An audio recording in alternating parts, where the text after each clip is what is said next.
Hey, what's up, y'all? It's Poppins Cracking. It's Steve about to react to this Chronicle Speaks Fit. It's titled Jay-Z Denies Friendship with Diddy. No long time bond here. I've been seeing this headline, and people have asked me to talk about this. So let's hear all the details, and then I will give my thoughts. I kind of already have an opinion, but I want to see what information has been gathered. Let's watch. Jay-Z claims that he was never friends with Diddy. Ain't that your friend? Ain't that your friend? To say it, I hope I don't sound ridiculous. I don't know who this man is. I mean, he could be walking down the street. I wouldn't know a thing. Sorry to this man. I mean, Mr. Carter has nothing to do with Mr. Combs' case or Mr. Combs. They knew each other professionally for a number of years, just like in all professions. People know each other. At the music awards, they support each other. If you go to the NBA All-Star game, they support each other. That's just how professions work. There is no closer association between any of them. That's also a matter of fiction. In 2023, Diddy claimed the only person other than his mother that can call him Sean is Jay-Z. There's only one person. Oh, go on. And I call him Sean. That's Jay-Z. We call each other Sean. Okay. Yeah. Nobody else can call me Sean. He's the only person who's Sean approved. There's not a single person that outside of family. That should be outside of my mother. Okay, just That should be calling me. Jay-Z said, I got 99 problems, but being friends with Diddy ain't one.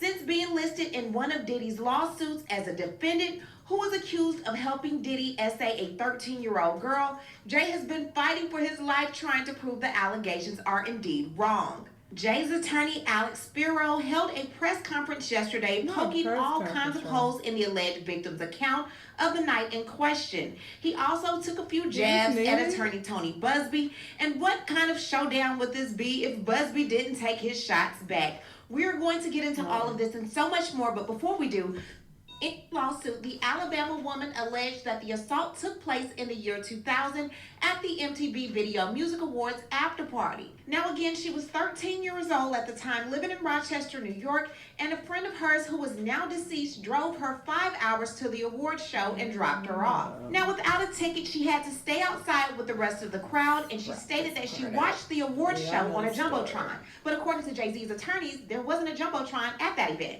So she then gets there, right? And she has this vivid tale. But we've already concluded that her story was fabricated. That's what I'm saying. Was this necessary? But I guess they really want to drive the point in home and let us know that this is absolutely false. Watching it on a Jumbotron. It's in her complaint. Clear as day. There was no Jumbotron that year. Okay? I don't know whether they were Googling images and found the wrong year. I don't know whether she's just making it up out of full cloth. There is no Jumbotron. In fact, they didn't even get a permit, according to the police and the city, for the Jumbotron that year. So that didn't happen. None of the details are right because this never happened. Also, according to Jay-Z's attorney, Alex Spiro, Diddy didn't live in a White House at the time. We start off with the location. And according to their complaint, after approximately 20 minutes, she arrived at a White House with a U-shaped driveway and a gate. There is no such location in New York, 20 minutes from Radio City. It does not exist. There is no such location. This was supposed to have taken place at Mr. Combs' after party, according to them.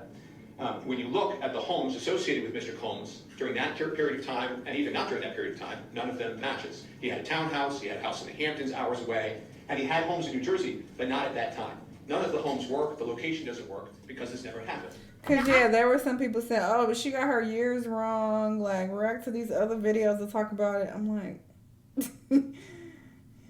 there. In addition to all that, there was no Jumbotron, and a house that she described in the area 20 minutes away from that specific location doesn't exist. Come on. I want to know why Diddy's team didn't use this whole Diddy didn't have a White House at the time defense to get this Jane Doe to go away if it was that easy. He had bigger fish to fry. There's photographic evidence and witnesses are coming forward that Mr. Carter was in a commercial establishment after the VMAs. It wasn't at a house. Well, unfortunately for them, they needed to create this house in order to create the narrative. But he wasn't at a White House that did not exist. And this is a photograph of him. Wait, let's slow this down, because maybe the press conference was needed, child. He is breaking this down even further than what I initially knew. At a location after the VMAs. Review of her account found inconsistencies with her allegations. She says that she went to the MTV Video Music Awards in 2000 to catch a glimpse of her favorite celebrities. She went to a White House, she says, where she spoke to musicians Benji Madden and his brother. I'm talking to Benji Madden about his tattoo because, I have a real is about his tattoo. That's the Last Supper. because I have a You gonna be like, I didn't get that tattoo till so it was 2010. just something to talk about. In a statement to NBC News, a representative of the Maddens confirmed that they did not attend the 2000 VMAs and that they were on tour in the Midwest at the time. Our coach. See, I'm religious. I remember his tattoo. She looks and remembers so vividly the tattoo and the conversation with Mr. Madden. Well, Mr. Madden wasn't there. He already said he wasn't there. His tour schedule says he wasn't They there. did a whole little PowerPoint And he job. wasn't there because this never happened. JC comes in and me. Well, he at that point I was fighting, trying to get away from him, and he put his hand over my mouth and told me to stop it, cut This the. is really sick After to the lie about alleged, this. she says she ran to a gas station where she called her father, who picked her up and drove her home. We rode home in silence. He didn't ask me what happened. He didn't ask me what I did or where I was. In an interview with NBC News, her father said he could not verify the claims. Quote, I felt like I would remember that, and I don't. I have a lot going on, but I mean, that's something that would definitely stick in my mind, he said. Now, either someone has paid this woman, her father, and any other witness to botch this story, or the story was never true to begin with. When we asked the woman about the contradictions in a phone interview on Let's Friday, talk she said that about she what stands by her Jay-Z said. statements. I have made some mistakes, she said. Honestly, what is the clearest is what happened to me. The accuser's attorney, Tony Busby, said, because we have interrogated her intensely, she has even agreed to submit to a polygraph. This has been extremely distressing for her, to the point she has experienced seizures and had to seek medical treatment due to the stress. In a statement to NBC News, Sean Carter said, this incident didn't happen, and yet he filed it in court and doubled down in the press. True justice is coming. We fight from victory, not for victory. Photographs, that whole area was blocked off. We've spoken to numerous people there that were in security. No one could have gotten anywhere near those cars because this never happened. She gets that fact wrong. And you know the whole story about, of all people, she knocks on Puff's window. Oh, this hurts me. 13-year-old girl in Midtown by herself. Just think about that. Think about it. You got to ask yourself what's going on here, right? And you all saw that videotape of her being interviewed in the shadowy room. She's holding a teddy bear. She's talking about her issues, her head trauma. She's been through a lot in her life, you can tell. And so, who took advantage of this? Why are we here? Why is this story getting created? And I'll tell you who took advantage of this. This lawyer took advantage of this. That's what's going on here. And you can see here, now that this is starting to unravel and the truth is coming out, he's starting to walk away from it. He's saying, oh, sorry, this case was referred to our firm by another firm, so I didn't really check it out, is basically what he's saying. Right? He brings an accusation like this, attacks a man with the integrity of Mr. Carter, and all he has to say for himself now is, well, I didn't really check on this. I got a referral, trying to make a little bit of money, so we just went live with it. Attorney Tony Busby responded by saying this: I've been representing victims of SA for many years. I've seen what they go through when they make allegations against powerful people. Typically, the defense is to attack the alleged victim. Mr. Spiro has decided to attack the alleged victim's lawyer, but I've been attacked before and won't be bullied. As for his client's non-relationship to Diddy, I won't comment on that. Anything else? Will Mr. Carter say anything more specifically about Mr. Combs? He didn't really address him in his statement with anything since outlets and internet speculation have tried to affiliate them. He didn't really, in his statement, specifically say anything about any of the allegations. I mean, Mr. Carter has nothing to do with Mr. Combs' case or Mr. Combs. They knew each other professionally for a number of years, just like in all professions. People know each other. At the music awards, they support each other. If you go to the NBA All-Star game, they support each other. That's just how professions work. There is no closer association between any of them. That's also a matter of fiction. That's all that there is. He doesn't know anything about the charges or allegations against him. He has nothing to do with that case. And there's nothing more to say. Now, I'm sure Diddy is feeling very betrayed now that Jay-Z has denounced his friendship.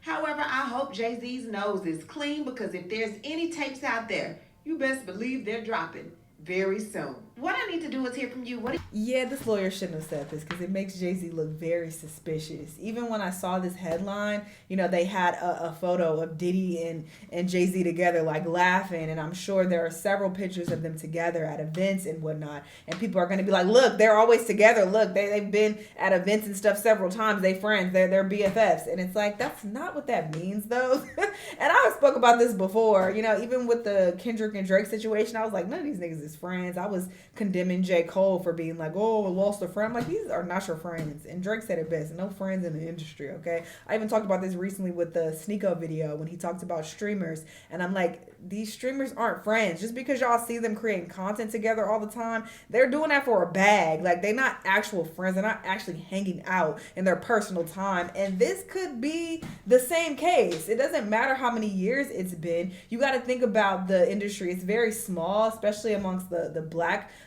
people in the space who have a lot of money. Like, the crowd is very small, so I can see them constantly running into each other, and I can see them being at the same events. But are there pictures of them at each other's weddings? Were they each other's groomsmen? Was there a backyard barbecue that Diddy was at? That was a close family gathering. Has Diddy ever been around his kids? Like, show me those photos if we're gonna talk about them being actual friends. Like, you can't really go based on pictures from parties. Like, a lot of these people have been at parties together. That don't mean they're actual friends. So he may be speaking in a very literal sense, and I understand that because I know how this space goes. The industry, and like I said, even it goes into the YouTube space. So I know it's real bad with these big celebrities as far as them being fake friends. But I know he probably also had like business dealings with him, so they probably were like business partners and was making money together. So it's like, okay, let's collaborate to get this bag. But as far as like being actual friends, like we hanging out on a weekend watching football at my house, you around my kids, you like, was it that relationship? It probably wasn't, to be honest. But again, it looks bad to say because the typical fan, they're not that smart. People are slow, and they're, look, I saw these pictures of y'all together, so y'all best friends. That's not what that means. Y'all are so slow. That's not what that means at all. So I could see them actually not really being friends. But again, it looks bad because the typical person isn't going to think that deep into it. They're going to just be like, oh, I saw pictures of y'all over the years for this amount of years. So that means you're friends. That means you're best friends. And you hang out and have beer at your house. Like, that's not what that means. That's not what that means at all. I could totally be wrong, though. Maybe Diddy was in his wedding. Maybe there are pictures of him playing with Blue when she was the baby, Diddy. Maybe. And he could very well be lying. That's not off the table at all. I don't know what the fuck is going on in this man's life and who his close friends are. But I'm just saying it's not automatic that they're friends because we've seen photos of them together. That's just my opinion. But yeah, maybe he's making this up. Again, I don't think he should have told his lawyer to say this because it does look bad. Especially with Diddy being like, oh, the only other person that could call me Sean is Jay-Z. Like, it's kind of implied that they're close. But, maybe Jay-Z ain't looking at it like that. And he's like, what? Okay, I guess you're saying that because we cool on a surface level and both of our names are Sean, so we could call each other Sean, but you're not ever coming to my house. I don't fuck with you like that, So it could be that, but maybe he's just outright lying. That's also a possibility, but who knows? We'll see if some actual evidence comes. I feel like for this to be a headline, it also is suspicious because it's like, okay, he's not guilty for this thing because clearly this lady is lying. At this point, with more evidence coming out, at first I was like, I'm not saying she's lying. Now I'm saying she's lying. Like, come on. They saying this don't even exist. There was no Jumbotron. This woman's lying. Okay, so now that it's come out that the woman was lying, now it's like, whoa, well, look at this. Jay-Z is lying about this. Like, it's like people are looking for the gotcha moment. That's what this is giving. But whatever. If y'all want to have y'all gotcha moment with him, I don't give a fuck. I don't care about Jay-Z at all. If y'all want to, condemn him and y'all are just hell-bent on him being guilty for something, have at it. Have a good time doing that. I think it's weird, but do what you want. Do what you like. Anyway, these are my thoughts on the situation. Y'all let me know what y'all think. Let me know other videos you're going to watch, and I'll see you on the next one. Bye!